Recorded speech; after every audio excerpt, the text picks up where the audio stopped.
Planning to own a wedding venue? You might want to think twice. Not because you shouldn't do it, it's because there's a real gap between what this looks like from the outside and what it actually costs. And that gap is exactly what this video is for. The pitch is genuinely romantic as far as small business fantasies go. A beautiful property, a $50 billion industry, and a business that doubles as a real estate asset, appreciating in value while it also generates income. Here's the number that changes how you should actually think about this business. You don't own 365 days of usable inventory. 69% of weddings happen between May and November, concentrated overwhelmingly on Saturdays. Do the real math on that, and you're looking at roughly 30 truly valuable dates a year. Every other day on the calendar is close to irrelevant to this business. So what happens to a business whose entire economic engine runs on about 30 specific Saturdays?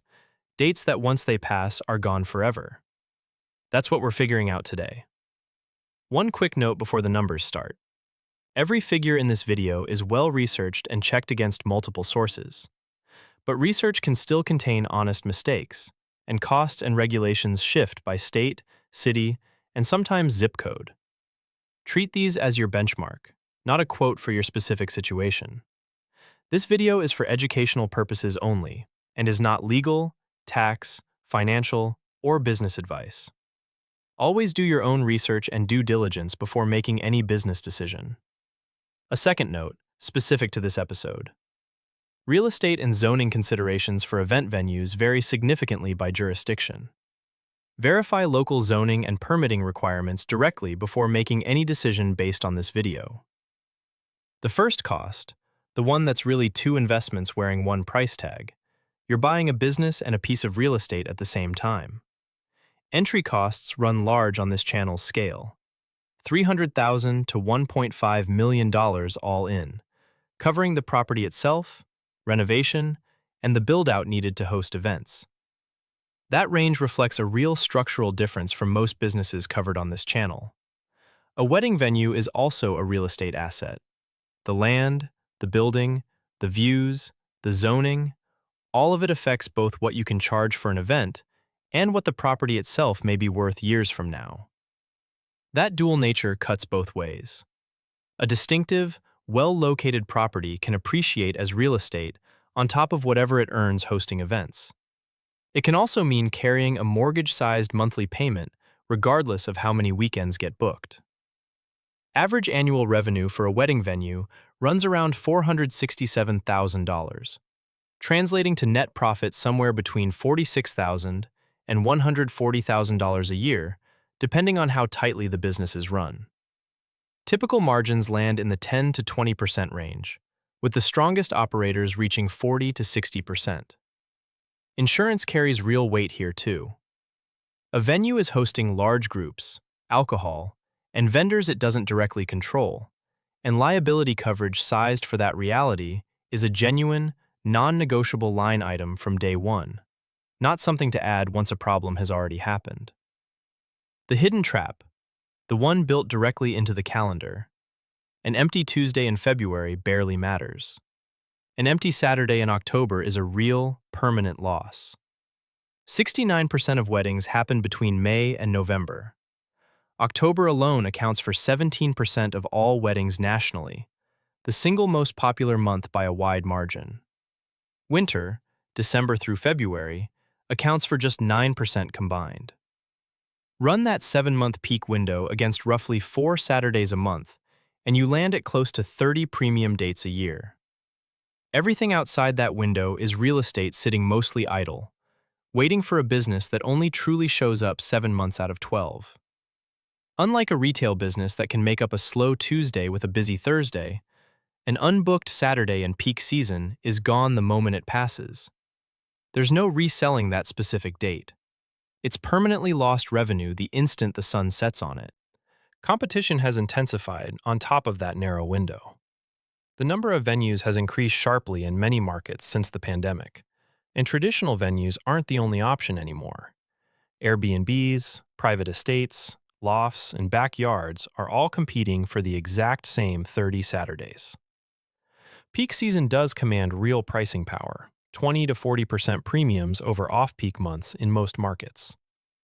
That premium is exactly why losing one of those specific dates hurts so much more than losing a random Tuesday ever could. The real engine, the one built around the days everyone else treats as dead calendar, converting off-peak time into real revenue is the actual skill this business rewards. So with only 30 truly premium dates a year, where does a well-run venue actually find more revenue? Expanding what counts as bookable in the first place, and layering real revenue on top of every date that does book. Weekday weddings, once dismissed entirely, now represent 22% of all weddings nationally, a real and growing category specifically because more couples are willing to trade the Saturday premium for meaningful savings. That shift turns previously dead inventory into genuine incremental revenue. In-house catering is the other major lever. The Knot's own 2026 data shows 41% of venues include catering and 37% include alcohol as part of their packages, turning what could be a simple space rental fee into a business with real food and beverage margins stacked on top. Package tiering matters just as much as filling the calendar. A premium package that includes rentals, catering, and extended hours captures meaningfully more per booking than a bare space-only rental on the exact same physical date. And underneath all of it, the real estate itself keeps doing its own separate work, appreciating in value independent of how any single wedding season performs, a return stream most single-purpose small businesses on this channel simply don't have access to. The real money in wedding venues. The 30 Saturdays were never going to be the whole business. What you do with the other 335 days, and how much you layer onto every single date that does book, is what separates a venue barely covering its mortgage from one genuinely thriving. Run the real numbers against that 30 Saturday ceiling, and the stakes become concrete fast.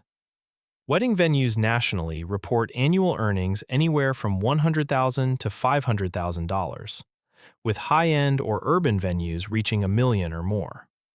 That's an enormous range for what looks, on paper, like the same basic business: a beautiful space and a calendar. The venues clustering near the top of that range are consistently the ones that stopped treating the calendar as fixed. They built real weekday and off-season revenue, layered catering and package tiers onto every booking, and treated all 52 weekends as worth fighting for, not just the 30 that would have filled themselves anyway. So let's run the two real outcomes. The optimistic case. You build genuine off-peak and weekday demand instead of treating the off-season as dead time. Layer in-house catering and tiered packages onto every booking, and price peak Saturdays aggressively, since that specific date will never come back around. Revenue tracks toward the higher end of that $100,000 to $500,000 range. Margins push toward that 40 to 60% band the best operators report, and the real estate itself keeps appreciating quietly underneath the whole operation. The realistic case. You rely almost entirely on those 30 peak Saturdays, offer space-only rental without real food and beverage attachment, and let the other 7 months of the year sit essentially unmarketed. Revenue lands near the lower end of the range. Margins stay closer to that 10 to 20% floor, and a single lost peak season booking, a cancellation, a competitor undercutting you on one specific October Saturday, does real, disproportionate damage to the entire year's numbers. Same property, same market, same 30 valuable Saturdays available to both. The entire gap between those two outcomes comes down to what happens on the other 335 days most owners never seriously planned around. So is it worth it? If you're picturing a business that runs on romance and a beautiful backdrop alone, the real economics here are far more calendar-driven and far less forgiving than that picture suggests. What's true is that this remains a compelling business specifically because it doubles as a real estate asset, for owners willing to treat the calendar itself as the product being sold, not just the property. For someone willing to fight for weekday and off-season revenue with the same energy they'd fight for a peak Saturday, this can be a durable business with real appreciation working underneath it the whole time. For someone assuming a beautiful barn and 30 good Saturdays are enough on their own, the other 335 days are quietly deciding whether this business actually works.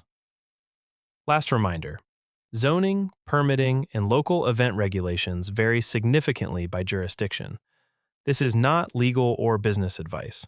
Verify local requirements directly before making any decision based on this video. Remember this: nobody builds a lasting wedding venue on 30 Saturdays alone. They build it on everything they were willing to do with the other 335 days everyone else was ready to write off.